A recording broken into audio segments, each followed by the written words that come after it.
اللهم صل وسلم وبارك على سيدنا محمد وعلى آله وصحبه وسلم.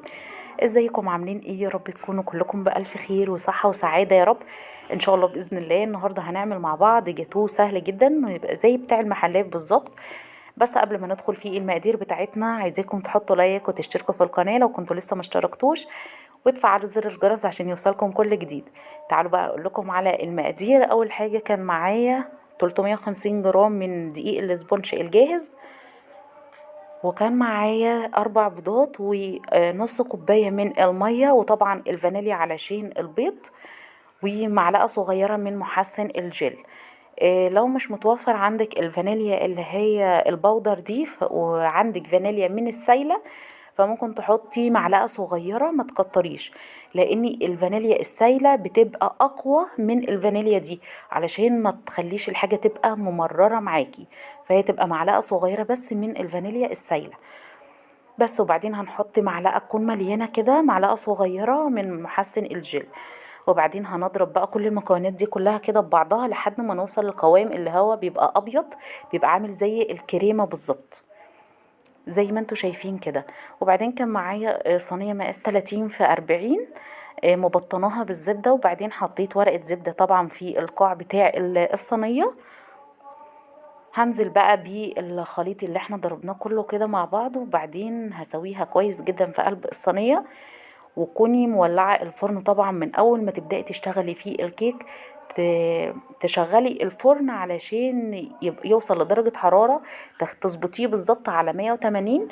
لازم تدخلي الكيك بتاعك في قلب الفرن يكون ساخن، لان لو دخلتيه في فرن ما يكون يعني مش ساخن خالص، فالكيكه بتاعتك هتهبط معاكي ومش هتطلع مظبوطه خالص.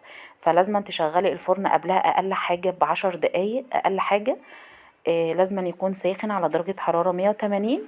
وبعدين هتدخليها الرف الوسطاني بالظبط، مش هتاخد معاكي ربع ساعه، وهتختبريها بسكينه كده او خله صغيره يعني، هتلاقيها استوت معاكي. اول ما بتطلع من الفرن بغطي وش الكيكه بتاعتي بورق زبده، وبعد كده بقلب الصينيه، بشيل ورق الزبده اللي انا كنت حطاه في القاع بتاع القاع بتاع الكيك من تحت، وبعدين بغطيه بالصينيه واسيبه لتاني يوم. انا كنت عامله مقدارين، يعني انا كنت عامله 2 من المقدار اللي انا وريتها لكم ده، بس انا صورت واحده والتانيه كنت عاملاها بعيد عن الكاميرا شويه.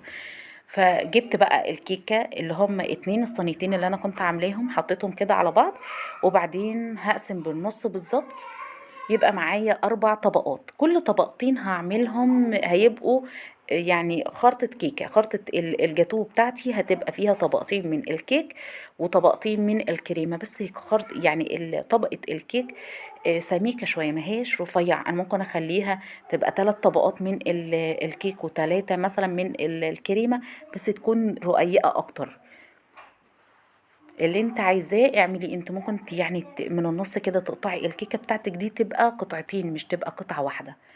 بس في الوقت ده بقى بعد ما قطعت الكيكة بتاعتي وجهزتها، هعمل الكريمة. حطيت كوبايتين من المية، تكون مية ساقعة جدا، وبعدين حطيت نص كوباية من السكر ومعلقتين لبن بودر، وبعدين لحد ما دوب السكر كويس جدا، وبعدين نزلت بيه كوباية كبيرة من كريم الشانتيه الخام.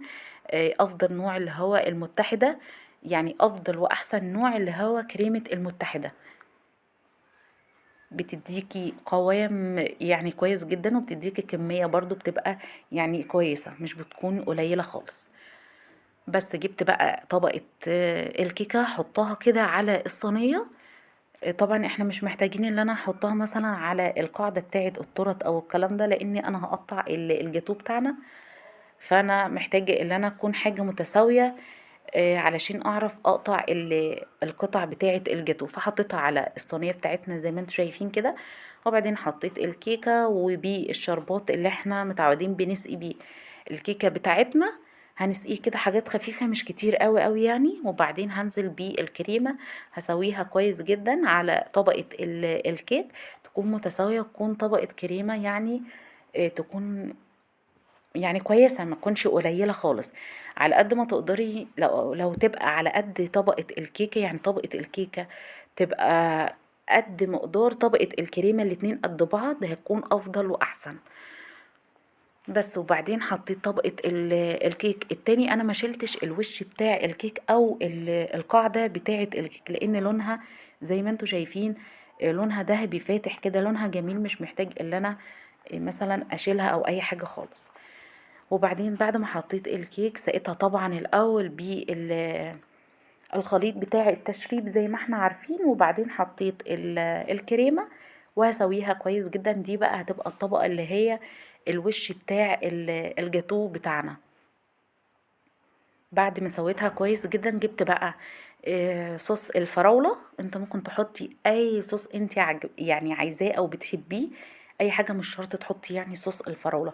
بس هو الحقيقة صوص الفراولة بيبقى طعمه جميل جدا، انا عن نفسي بحبها جدا جدا كمان، وفي ناس كتير بتحب صوص الفراولة. فانا جبت صوص الفراولة. احنا بنجيبه برضه هو نوعه المتحدة. المتحدة دي افضل حاجة تجيبي منها اي حاجة بتاعت مستلزمات حلواني بجد، سواء الكريمة او الصوصات بتبقى طعمها تحفة جدا. بتيجي العلبة اللي انتوا شفتوها دي بيبقى فيها كيسين، فانا بفضي الكيسين في قلب العلبة دي عشان بس ابقى اعرف يعني اللي انا اتحكم اخد منها، ما تكونش من الكيس كده على طول. هوريكم دلوقتي كيس برضو بعد ما تساوي صوص الفراولة ونسويه كويس. هدخل الجاتو بتاعي في قلب الفريزر علشان يبقى متماسك. قبل ما اقطع الجاتو بتاعي لازم ادخله الفريزر اقل حاجة ساعتين. وبعد كده جبت قطعة الجاتو التانية، الكيك اللي احنا كنا عاملينها برضو مع بعض. حطيت نصها صوص اللهم صل على سيدنا محمد، حطيت صوص من المانجا. وبعدين النص التاني هحط عليه برضو ملمع جل. ملمع جل ده بيبقى شفاف جدا، مش بيبان اصلا. يعني النص اللي هو عليه كريمة ده كنت انا حاطه عليه ملمع جل. بعد طبعا ما دخلتها الفريزر ساعتين مش اقل من كده، علشان لما اجي اقطع خرطة الجاتو صوص الفراولة ما يسيلش معايا من الجناب وينزل على قطعة الجاتو، تبقى القطعة متماسكة، الصوص بتاعها مش مسيل خالص يعني. وبعدين طلعتها بقى من الفريزر، كان معايا كريمة كده فكيتها بشوية من المية علشان تبقى سايلة، واعرف ان انا يعني اعمل منها خطوط زي ما انتوا شايفين كده. وبعدين بالعصاية بتاعت الشيش تاووك هنعمل الشكل اللي انتوا شايفينه ده. ممكن تعملي اي شكل انت عايزاه او انت حباه، يعني مش شرط يكون الشكل ده. صلوا على سيدنا محمد عليه افضل الصلاة والسلام. اللهم صل وسلم وبارك على سيدنا محمد. طبعا بعد ما نعمل الشكل اللي انتوا شايفينه ده كده، هجيب بقى قطعة الجاتو التانية اللي احنا عاملينها، هبدأ بقى اللي انا اقطع فيها. انا بقطع قطعة الجاتو بتاعتي بتبقى 11 في 4 أو 5، يعني مش كل مرة. ساعات ممكن اقطعها تبقى 11 في 5، وساعات تبقى 11 مثلا في 4، على حسب قطعة الجاتو اللي قدامي. بس هي كانت قطعة كبيرة يعني ما هيش صغيرة خالص، وكانت مرتفعة يعني مش قليلة. القطعة الأخيرة دي أنا عملتها زي المثلث كده، قطعت القطعة الأخيرة بدل ما أقطعها قطعتين فقطعتها قطعتين برضو، بس شكل مثلث زي ما انتوا شايفين. وبعدين جبت الكريمة هعمل منها وردات أو روزتات زي ما انتوا شايفين كده. وبعدين هحط عليها شوكولاتة من اللي هي الكريسبي اللي لونها فضي. أنا كنت عايزة أحط مثلا أي حاجة تكون لونها أصفر، بس قلت لا، اغير اللون يعني اكسر اللون ده بلون تاني خالص. بس وبعدين هقطع اللي هي حاطين عليها صوص الفراولة. بس قبل ما اخلص القطعة ديت فجبت مربى الحليب، فكيتها بشوية مية من مية سخنة تفك مربى الحليب، وبعدين تعملي الشكل زي ما انت شفتيه كده بالظبط. وبعدين جبت اللي احنا كنا عاملينها مع بعض برضو اللي هي بصوص الفراولة، هقطعها قطع كده. لازم تقيسي، لو انتي مش بالنظر كده هتعرفي تقطعيها 11 في 4 او 11 في 5 يعني. فبالمسطرة كده او بأي حاجة عندك اللي انتي تقيسي بيها عشان تبقى القطع كلها سوي واحد، ما تكونش في واحدة كبيرة وواحدة صغيرة.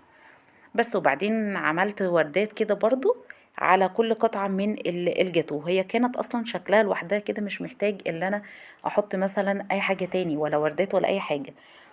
بس قلت مش مشكلة، يعني هحط برضو وردات صغيرة كده على كل قطعة، وبعدين احط الكريز. في الوقت ده بقى انا بعد ما خلصت خالص وقطعت الجاتو بتاعنا وجهزته، فجبت، انتوا عارفين الورق اللي هو بتاع الكوب كيك، فبجيبه بحط كل قطعة على ورقة من بتاعة الكوب كيك. شايفين قطعة الجاتو كانت عالية على فكرة، ما كانتش يعني قليلة خالص، اهو زي ما انتوا شايفين كده. وبحطها على ورقة الكوب كيك، وبعدين بحطها في قلب العلبة بتاعتها، وبعدين بحطها في قلب الكرتونة. لازم تحطي مثلا كل قطعة على ورقة من اللي هي بتاعة الكوب كيك دي، او بيسموها الفرشة بتاعة الجاتو. يعني في ناس بتسميها كده وفي ناس بتسميها كده، على حسب بقى انتوا عندكم اسمها ايه بالظبط. بس هحط بقى 6 من اللي هي عليها صوص الفراولة، وبعدين هحط 3 من اللي هي بصوص المانجا، و3 من اللي عليهم ملمع الجل. ملمع الجل ده بيبصي بيبقى شفاف جدا بس بيدي لمعة. ملمع الجل ده هقولك اللي هو بيتحط على، لما بتجيبي مثلا اي تورته عليها فاكهة، بتلاقي الفاكهة اللي عليها فيها لمعة كده، فهو ده ملمع الجل. بتجيبيه من عند اي حد بيبيع مستلزمات حلواني. هو مش غالي جدا، يعني مش فاكرة بجد كنت جايباه بايه، بس هو مش غالي خالص يعني. هو بيديله زي، بص، بيخلي الوش بتاع الجاتو بتاعي بيبقى فيه لمعة كده، بيبقى شفاف، يعني الكريمة باينة بس فيه لمعة كده شفافة كده على الوش، وبيبقى برضو مسكر يعني ما فيهوش اي طعم تاني. بس وبعدين هحط بقى 3 من اللي هو الابيض، و3 من اللي هو بصوص المانجا، وبعدين احط اللي هو بالفراولة زي ما انتوا شايفين كده بالظبط. ان شاء الله باذن الله لو جربتوا الطريقه دي هتعجبكم جدا. ولو عجبكم الفيديو ما تنسوش لايك وشير وسبسكرايب لمطبخ ابرار. اسيبكم في رعايه الله، والسلام عليكم ورحمه الله وبركاته.